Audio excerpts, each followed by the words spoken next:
Viens tāds piemērs, kas nāk prātā, kur jaunieti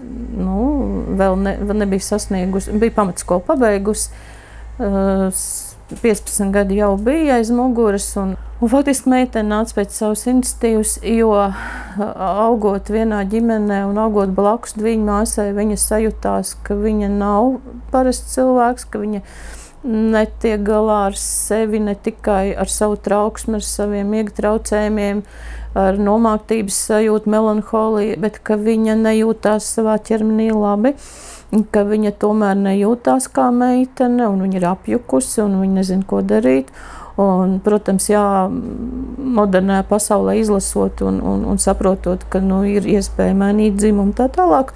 jau bija sākusi aktīvi par to interesēties un nonākusi arī līdz manai konsultācijai, jo pavisam citādā sakarā viņai vajadzēja šo te atzinumu arī pie psihiatra, un tajā Covid laikā bija ļoti grūti konsultācijas laicīgi pie bērnu psihiatriem, kaut gan arī pieaugušo psihiatrs var palīdzēt jauniešiem šajā vecuma grupā. Un konstatējot un izejot visiem testiem cauri, mēs secinājām, ka ir depresija un ir jārastē ar antidepresantiem. Šajā vecuma grupā, ko es gribu piebilst, kas ir tā pusauģa veidošanās, kad veidojas tā seksualitāte un dzimuma izpratne, kas tad es esmu, un tā seksuālā pieredze vēl nav, viņa jau tikai būs, viņš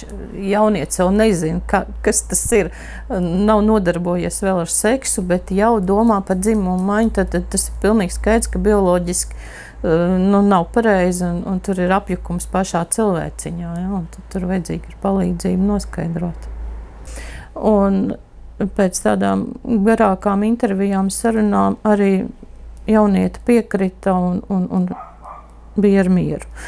Un atgriežoties pie tā, kāda atnāca jaunieti pirmajā vizītē, man, protams, bija liels pārsteigums, ko es nedrīkstēju izrādīt, jo viņi, protams, bija ģērbusies nevis kā meitene, bet kā puisis. Attiecīgi viss apģērbs par to liecināja, viņi tā jutās, viss kustības, viss poze, viss uzvedība bija šāda puiciska, un viņa pat ļoti apvainojās, kas viņu nosauc par, mainīsim meitenes vārdu, Anna, es tomēr būšu Patriks, un lūdzu man visu laiku saukt šai vārdā, nevis tā kā ir pasē ierakstīts, un plānot arī nākotnē pases maiņa, vārda maiņa.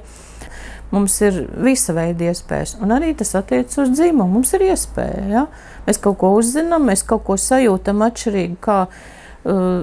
kaut kas mums nepatīk, un iestājas tāds interesi par to, un tad mēs domājam, ka pamēģināt to citu, es esmu tagad sieviete, es gribu pamēģināt, kā ir būt vīrietim, un iestājas apjukums, hauss. Un es domāju, ka tur liela skaidrība vajadzētu ieviest, tomēr pakonsultēties ar kādu speciālistu, parunāties, kā es vispār jūtos, un tad skatīties tālāk un virzīties. Un tad šie te piemēri, un tad mēs konsultējoties un tiekoties biežāk un nozīmējot medikamentu, tikām līdz tādam rezultātam, pagāja vairāki mēneši, ka pateicoties labai, un mūsdienās ir ļoti labi izvēle antidepresantu,